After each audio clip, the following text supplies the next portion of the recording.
Hola, buenas tardes a todos. Vamos a hacer el vídeo resumen del tema 6, que estaba pendiente, luego también haremos más. Y vamos a ir repasando, pues como siempre hacemos, los contenidos del tema. Este tema basa en la atención que tenemos que impartir a la hora de que nos encontramos accidentes como son los traumatismos, golpes y demás lesiones que tenga el aparato locomotor, es decir, los huesos, ¿vale? Que componen nuestro organismo, huesos y músculos, ¿vale? Entonces, abarca pues las clases de traumatismos que hay, lo que es un traumatismo en sí, y después pues veremos las contusiones, los esguinces, los protocolos de actuación ante estos casos, cómo debemos actuar, las luxaciones, las fracturas, las amputaciones y qué es lo que debemos hacer cuando hay traumatismos en el cráneo, en el tórax, en la columna y en la pelvis, ¿vale? Entonces empezamos. En primer lugar, lo haremos así de una manera rápida y lo que yo vea así fácil que se entiende, pues me lo iré pasando un poco de largo, ¿vale? Para que no se haga muy extenso, igual que siempre, pero ya sabéis que podéis contactar conmigo a través del mail, que lo hacéis mucho y yo intento responderos rapidito, ¿vale? Si veo que me es complicado explicarlo escrito, de manera escrita, pues ya quedo con vosotros y lo explicamos así de forma oral, ¿vale? Entonces, un trauma, es una lesión que se produce en nuestro cuerpo, en los tejidos de nuestro cuerpo, por una energía, es decir, por una fuerza, ¿vale? Entonces, los traumatismos físicos, pues las lesiones pueden ser de diferentes grados y pueden afectar pues a la piel, al subcutáneo, a los músculos, incluso a nuestros órganos internos, a los huesos, a las articulaciones, a cualquier parte del cuerpo, ¿vale? Y los traumatismos pueden o no ir acompañados de heridas. Puede ser que nosotros nos hayamos dado un golpe, como por ejemplo muchos niños pequeños que se caen en las escaleras, se dan un golpe, les sale un chichón, pero no tienen una herida como tal, no les sale sangre ni nada de eso, ¿vale? Y no quiere decir que no sea un traumatismo. Entonces, según la intensidad, ¿vale? Que tengan esto de que sean pues, mayor o menor grado las lesiones, pues hay distintos tipos de traumatismo. La contusión sería la primera, ¿vale? La contusión no se producen heridas en la piel, ¿vale? Pero sí se producen lesiones en el interior, en los tejidos internos. Cuando afecta al encéfalo, el encéfalo, ya sabéis, el cerebro, ¿vale? Pues se habla de concusión, que es un traumatismo cráneoencefálico leve. Después de la contusión veremos una lesión osteoarticular, ¿vale? Son lesiones que afectan al hueso, a las articulaciones o a los dos, tanto al hueso como a las articulaciones. Dentro de las lesiones osteoarticulares, pues estarían los esguinces, las luxaciones, las fracturas y las amputaciones, ¿vale? Empezaríamos primero por saber qué es un esguince, pues son lesiones que afectan principalmente a los ligamentos. Se produce una distensión de ese ligamento, los ligamentos que rodean a las articulaciones y que, digamos, insertan los músculos y tiran de ellos, ¿vale? Entonces los esguinces son lesiones de los ligamentos. Ahí pues pueden ser más o menos de importancia o más graves, pues dependiendo de a qué ligamento afecten en cada caso, ¿vale? Después las luxaciones son lesiones que afectan a las superficies de la articulación. Pueden ser subluxación, cuando es una parte solamente, o una luxación total, luxación propiamente dicha, ¿vale? La fractura, pues ya sabéis, una lesión pues en un hueso. Se produce bien una fractura, pues se rompe el hueso totalmente, la pérdida de continuidad. Y hay veces que la fractura no es completa, es parcial, ¿vale? No afecta la totalidad del hueso. Completa es cuando afecta y con minuta es cuando la fractura no es una fractura, digamos, limpia, que se dice, sino que se rompe en varios fragmentos pequeñitos. Son normalmente fracturas más complicadas después de resolver. Cuando una fractura es limpia, la resolución es mucho más sencilla, ¿vale? Después estaría la amputación, que la amputación bueno, sí, la fractura y por último, venga, la amputación, que me voy que se me va para arriba, que las amputaciones se producen por un traumatismo o un golpe que puede afectar tanto a partes blandas como a los huesos o las articulaciones, y lo que ocasiona es la separación, o sea, la separación parcial o completa de una parte del cuerpo. Con mayor frecuencia afecta a las extremidades o a otras partes corporales como pueden ser la nariz y las orejas, ¿vale? Entonces la amputación, digamos, lo que se produce es como un corte total, tanto de tejidos blandos como de hueso de la zona en cuestión. Una amputación de un brazo, pues cuando separamos el brazo del cuerpo, ¿vale? Ten en cuenta, según los datos del Instituto Nacional de Estadística en España, la tasa de muertes por accidente es de 35 por cada 100.000 trabajadores, ¿vale? Y la mayoría de estas lesiones pues se producen por accidentes de tráfico, por suicidios, por accidentes dentro del entorno laboral en general, accidentes domésticos, accidentes en el curso de actividades de ocio, catástrofes naturales o bien acciones violentas. Bueno, pues normalmente los traumatismos aparecen como consecuencia de un accidente de cualquier tipo, ¿vale? Los traumatismos son cosas que son fortuitas, que nadie las quiere y que se producen de manera accidental. Pero a veces es culpa de nosotros mismos, bien porque no hemos adoptado las medidas de seguridad necesarias, porque no tenemos la protección adecuada cuando estamos realizando pues, una determinada actividad. Incluso a veces se deben a hechos voluntarios, como por ejemplo bien dice aquí, pues que tú te peleas con otro de manera que tú quieres, o en la guerra, por ejemplo, ¿vale? Normalmente los accidentes en tránsito, que son los de tráfico, los de atropello y los laborales, son los que ocasionan la mayoría de mortalidad de accidentes en nuestro alrededor. ¿Qué es lo que no debemos hacer cuando presenciamos un accidente en el que hay varias víctimas? Pues nunca debemos dar de beber o de comer a un accidentado, ni permitir que deambule, ¿vale? Que pasee. Nunca debemos moverle la extremidad para comprobar si tiene esguince, si tiene luxaciones, si tiene fractura. Nunca debemos movilizarla. Nunca intentemos poner derecho un miembro fracturado que vemos que está, el pie a lo mejor está torcido y lo queremos poner derecho, ni reducir una luxación. Si hay una fractura expuesta, si es abierta, si se ve la herida y se ve sangre, debemos cubrir el hueso, pero nunca meterlo hacia adentro, ¿vale? No dejar anillos en las manos si está lesionado o sospechamos que pueden existir luxaciones o fracturas en las extremidades. Quitamos los anillos. No debemos quitar la ropa, no debemos retirársela, sino cortarla. Por eso siempre los botiquines es necesaria una tijera de punta roma que normalmente se usa muchas veces para este tipo de cosas. Y nunca, nunca debemos trasladar a un accidentado que nos hemos inmovilizado antes, ¿vale? A no ser que veamos que si no lo trasladamos se muere. Pero es mejor, si vemos que está medio estable, dejarlo en el sitio hasta que vengan personal cualificado y sanitarios que ellos determinen si se puede o no se puede mover a esa persona. Aquí dice, pues un ejemplo, un caso práctico. En el instituto ha habido un simulacro de accidente y nos han pedido que intervengamos prestando los primeros auxilios 3 de los alumnos. Víctima 1 tiene un golpe en la cabeza, está mareado y presenta una herida en la pierna que está sangrando. La víctima 2 sufre dolor en el pecho y un golpe contra una mesa y le cuesta un poquito respirar. Y el tercero se queja de un fuerte dolor en el tobillo derecho.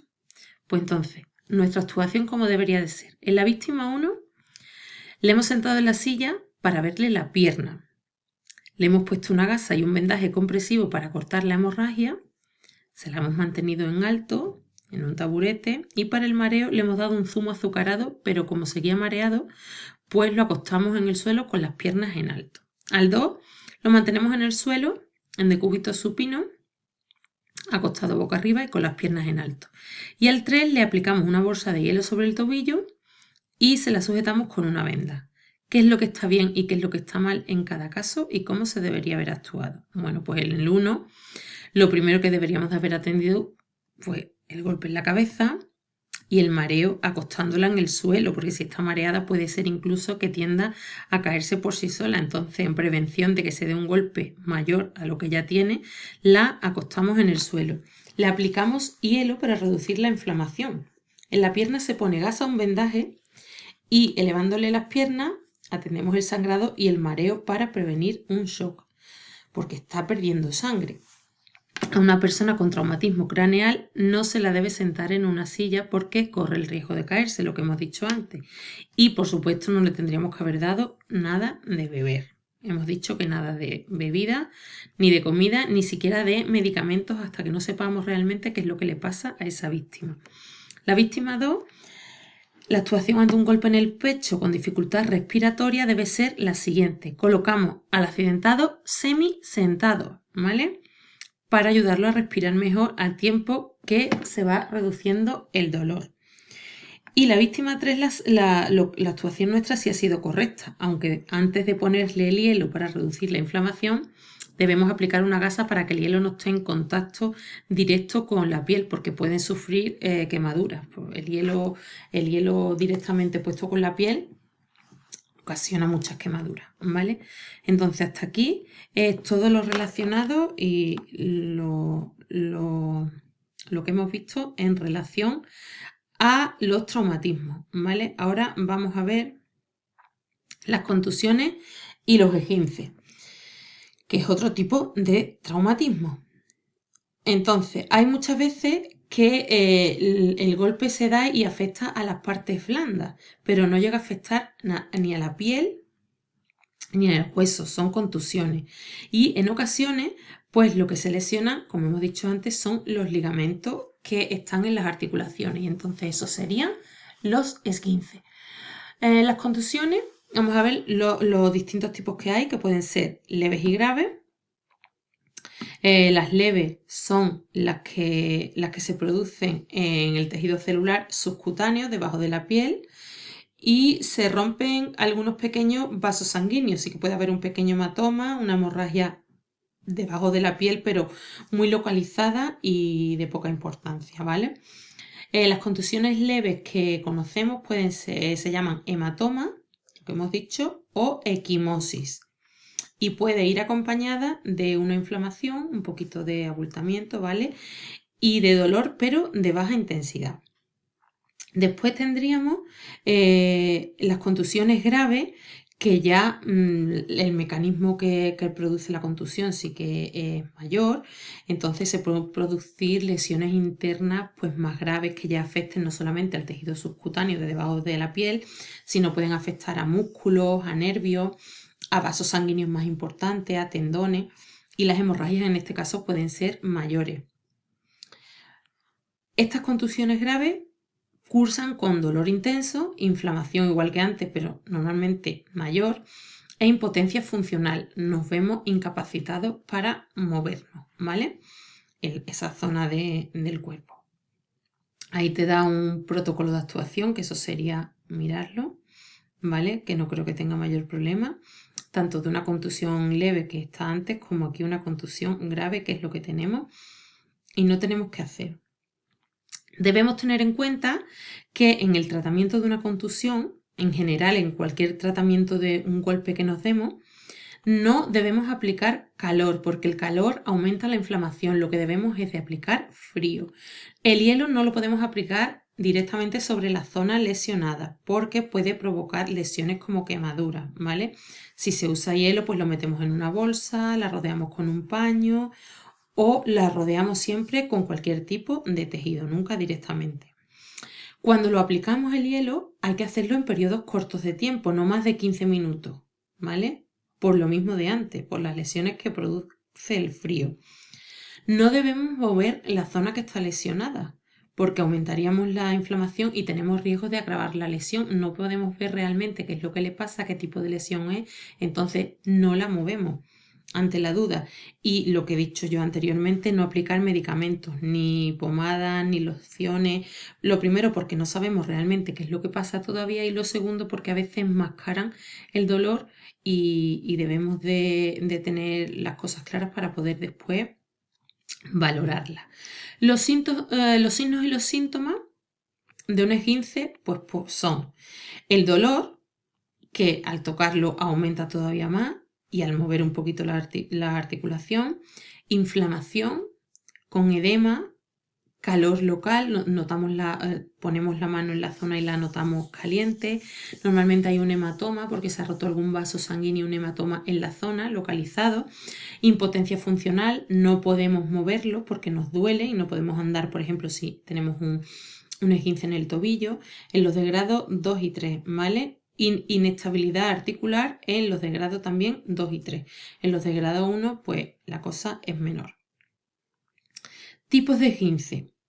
Los esguinces junto con las fracturas y las luxaciones pues son lesiones del hueso y de las articulaciones que se pueden producir por traumatismo en los ligamentos, bien, traumatismo, golpes que se dan directamente en la articulación o de manera indirecta.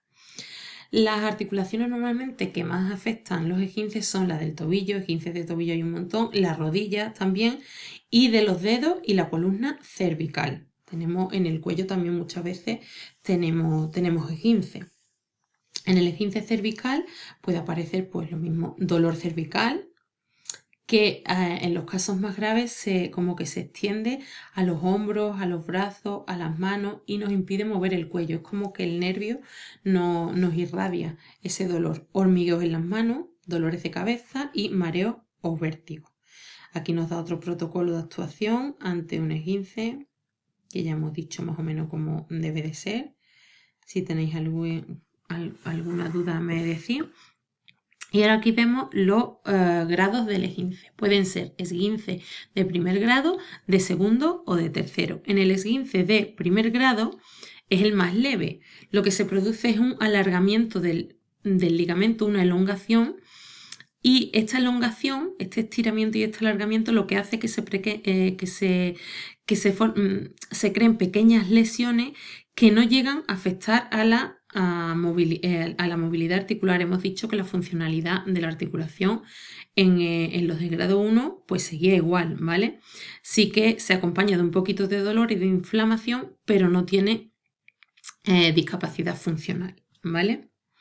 Aquí lo vemos, que los ligamentos están aquí hay un poquito de dolor y de zona de inflamado, zona un poquito inflamada, pero se ve que la articulación, o sea que el ligamento ahí está bien, ¿vale? Ese sería de grado 1.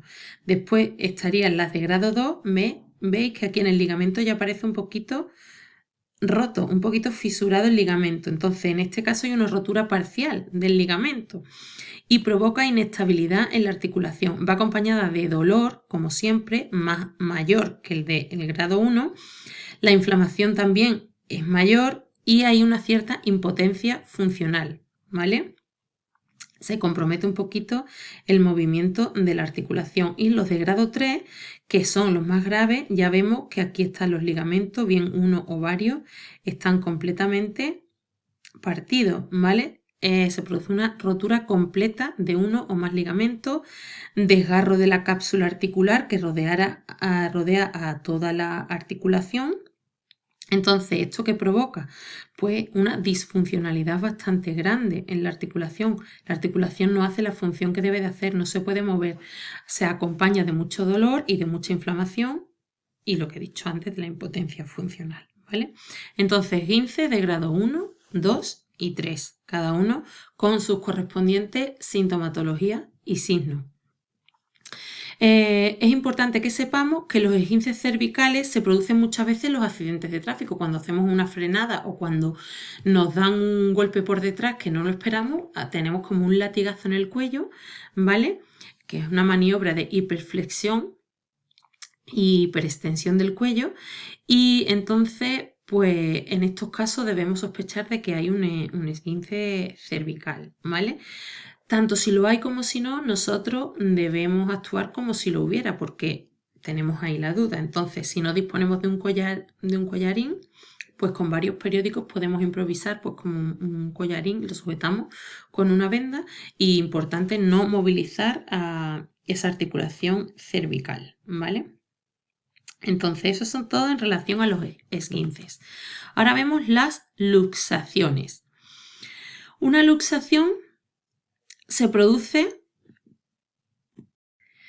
Como decía, una luxación cuando se provoca un golpe en una articulación de manera directa o indirecta y, y lo que provoca es, digamos, pues que se salga en la articulación, los huesos de la articulación dejen de estar en contacto, incluso uno se puede salir de su sitio, eso se llama luxación, ¿vale? Pierden el contacto las superficies articulares. Si esta luxación es completa, pues le decimos luxación, y si es incompleta, sino que se ha salido un poquito y han dejado de estar en contacto, se llama subluxación. Normalmente las más frecuentes son las de los hombros, en las rodillas también a veces también pasa, y los dedos. Además, las luxaciones en otros sitios pueden ir acompañadas de fracturas en los codos, en las rodillas, en las caderas o en los tobillos. Cuando hay una luxación, pues se acompaña normalmente de rotura. Nunca debemos intentar colocar el hueso en su sitio, ya sabemos, porque las maniobras pueden ocasionar pues, que la lesión se agrave y podemos incluso pues, poner en peligro vasos sanguíneos importantes o nervios. Entonces, hasta que lleguen los sanitarios y se utilicen medios de diagnóstico que sepa o que sepamos realmente qué está pasando, nunca intentemos colocar por ejemplo, cuando se sale un hombro, nunca nosotros debemos de intentar colocarlo en su sitio, ¿vale? Aquí vemos, ¿veis? Mira, por ejemplo, hombro luxado. Aquí está la cabeza del húmero que se ha salido de la articulación, ¿vale? Entonces, aquí la vemos como estaría normal y aquí la vemos que se ha salido de su sitio. Nos dice aquí cómo debemos de actuar y los síntomas y los signos de las luxaciones, pues dolor muy fuerte, inflamación, hematoma alrededor de la articulación debido a que hayamos tenido pues algún daño en algún vaso, deformidades puesto que ya el hueso no está en su sitio y esto pasa muchas veces en los partidos de fútbol cuando a un jugador de fútbol se le sale por ejemplo la rodilla de su sitio, lo que sea, vemos que tiene ahí una deformidad grande en la zona. Inmovilidad articular, no puede mover la articulación, por supuesto, y ansiedad, porque esto genera muchísima ansiedad y dolor y nerviosismo, ¿vale? Entonces, esos son los signos y síntomas. Ahí tenemos un caso práctico con la solución de lo que debemos de hacer y ahora iríamos a las fracturas. ¿Qué es lo que debemos de hacer en caso de fractura? Una fractura es una rotura de un hueso, ¿vale? Bien por un golpe directamente en el hueso o indirecto o bien porque nos lo hemos torcido, por lo que sea. Hay distintos tipos de fracturas. Están la fisura, la fractura cerrada, la fractura abierta o expuesta, la fractura en tallo verde, rodete o en caña de bambú. Las fracturas cerradas son pues más o menos las normales que nosotros estamos acostumbrados. Bueno, vamos a hablar primero de la fisura. Es cuando esa fractura no es total, sino que afecta solamente a una pequeña parte del hueso, no a toda su circunferencia, ¿vale? La cerrada, como he dicho, es cuando hay un hueso fracturado, pero no queda expuesto al exterior. Entonces no tenemos heridas. Simplemente, pues a lo mejor, pues yo que sé, un niño jugando se ha caído y le duele la muñeca y nosotros solamente sabemos que le duele la muñeca y que no la puede mover, pero no vemos ninguna herida externa. Entonces esa sería fractura cerrada. Si por el contrario se ha pegado un golpe y vemos que tiene una herida y la que se ve el hueso, por ejemplo, pues eso sería una fractura expuesta. Y la fractura en tallo verde, en rodete o en caña de bambú, es la que se produce en niños. ¿Por qué? Porque sus huesos no están todavía calcificados del todo y se comportan como una rama verde, ¿vale? Por eso se llama fractura en tallo verde, cuando el hueso no está totalmente calcificado.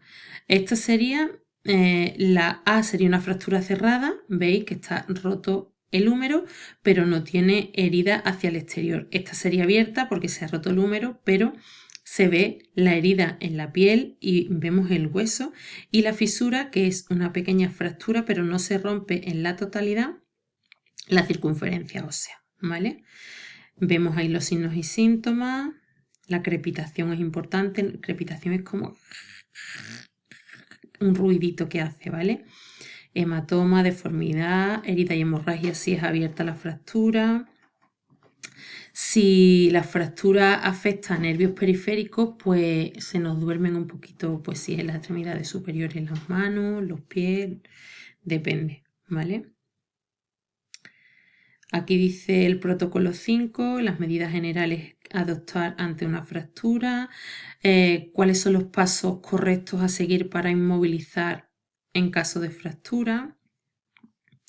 Mira, por ejemplo, quitar todo aquello que se pueda comprimir cuando se produzca la inflamación. Quitar anillos, quitar brazaletes. ¿Por qué? Porque se nos hincha la zona y eso nos puede crear, pues digamos, la falta de circulación o de riego en ese sitio. Debemos inmovilizar con material rígido para no moverlo, con férula o bien con material que una vez que lo hemos puesto, pues cumpla la misma función que el rígido, bien con una venda, un vendaje especial, lo que sea, almohadillas en la férula que se improvisen, maderas, troncos. La función es que no se mueva, que no movamos la articulación o el hueso, vamos, en este caso. Inmovilizar una articulación por encima y otra por debajo del punto de fractura, porque así estaremos más seguros de haber inmovilizado la zona. Inmovilizar en posición funcional y con los dedos visibles, ¿vale? Inmovilizar en la posición normalmente correcta anatómica del hueso, ¿vale? Y nunca reducir una fractura. No podemos poner el hueso en su sitio, ¿vale? Lo que hemos dicho antes.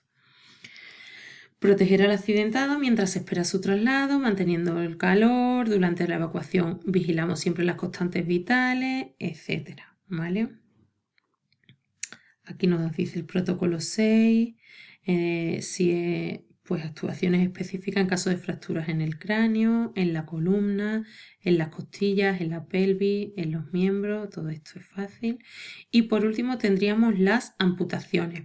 Una amputación es una rotura entera, una separación total, por ejemplo, de un miembro, de un brazo, del resto del cuerpo, tanto de huesos como de tejidos blandos, venas y arterias, nervios, ligamentos, todo, ¿vale? Separación completa de una parte del cuerpo. Normalmente una extremidad o una parte de una extremidad. Y en ocasiones puede quedar un puente de unión formado por tejidos blandos. Que se haya roto el hueso, pues a lo mejor queda algún ligamento, algo que sujete ahí, pero no siempre, ¿vale? La amputación siempre lleva consigo las lesiones de las partes blandas, de los músculos, de los vasos, lo que he dicho antes, nervios. Y las complicaciones de una amputación, pues normalmente es, por supuesto, la hemorragia gravísima ante la pérdida de sangre. Esta hemorragia puede dar lugar a un shock hipovolémico y además a los riesgos tan elevados de infección que tenemos en estos casos, ya que la herida está totalmente expuesta al exterior. Las manifestaciones que tiene una amputación, los signos y los síntomas, pues son dolor y pérdida de sangre, hemorragia, ¿vale? ¿Qué consejo hay que dar para realizar los primeros auxilios en caso de una amputación? Siempre hay que localizar las partes amputadas y protegerlas en frío, ¿vale? Con lo que conseguiremos conservarlas hasta 12 horas, que es tiempo suficiente para que después los sanitarios intenten una reimplantación, porque a veces un miembro amputado no puede otra vez volver a unirse al cuerpo si lo hemos mantenido en buenas condiciones y si hemos conseguido detener esa hemorragia. Entonces aquí te dice el protocolo de actuación ante una amputación, que es fácil. Para conservar las partes del cuerpo amputadas se pueden envolver en una tela que esté limpia por aquello de las infecciones y seca, meterlas en una bolsa de plástico que deberá sumergirse en agua fría y si es posible con hielo, ¿vale? Sin embargo, las partes amputadas no deben conservarse directamente en el hielo. ¿Por qué? Porque podrían congelarse y eso después hace imposible que se puedan reimplantar. Entonces, en agua con hielo, ¿vale? Vemos aquí un dedo amputado, se mete en una tela, se cierra bien, se mete esa tela bien cerrada en una bolsa con agua y esa bolsa con agua la metemos en el hielo, ¿vale? Ese es en el caso de una extremidad. En el caso de traumatismo del cráneo, tórax, columna y pelvis, pues aquí te dice los tipos de traumatismo, el cráneoencefálico, lo que es, por qué se produce, qué es lo que nos da lugar. Yo esto todo lo veo bastante claro aquí explicado, los signos y los síntomas, traumatismo cráneoencefálico, inconsciencia, dolor de cabeza, hemorragia interna, puede ser en los oídos, desorientación, confusión, no puede hablar o oír bien, pues ahí te dice todos los signos y síntomas y cómo debemos de actuar. Importante que sepamos que ante un accidente y una persona que lleve el casco, pues nos puede crear la duda de si quitamos o no el casco para que respire a lo mejor, para que esté más relajado. Pues nunca, nunca, nunca se debe retirar un casco si no sabemos cómo hacerlo. Porque a veces, si no sabemos bien cómo hacerlo, cómo va ese casco, podríamos ocasionarle una lesión de más gravedad, ¿vale? A la ya existente. Estos son traumatismos de tórax. También es todo sencillo. Sabemos que cuando hay una lesión en el tórax, si hay sangre entre las pleuras, que la pleura es la capa que envuelve los pulmones, si hay sangre entre las pleuras se llama hemotórax y si hay aire entre las pleuras se llama neumotórax. Ambos dificultan la respiración porque dificultan el llenado de los pulmones. Los pulmones se colapsan y no se pueden llenar de oxígeno. Aquí vemos los síntomas y los signos de los el tórax. El traumatismo de columna, pues aquí vemos que son lesiones que se producen por un golpe en la columna vertebral, un golpe directo o indirecto. En sí mismas las lesiones vertebrales no tienen gravedad, pero si afectan a la médula, que sabemos que es la médula espinal que va por el canal medular en el interior de las vértebras, pues eso entonces ya sí que es bastante más grave, porque puede incluso ocasionarle paraplegia o tetraplegia, que no pueda mover las extremidades, incluso depende de dónde sea la lesión medular. Posibles signos de síndrome medular.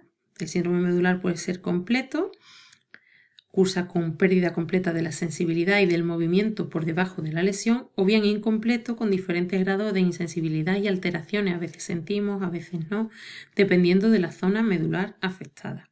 Aquí te dice el protocolo de actuación en caso de lesión medular y punto. Vale, pues este sería el resumen un poquito así visto por encima del tema 6 de primeros auxilios. No sé si tendréis alguna duda. Ya os digo que os ponéis en contacto conmigo y sin problema lo resolvemos, ¿vale? Venga, ánimo y gracias.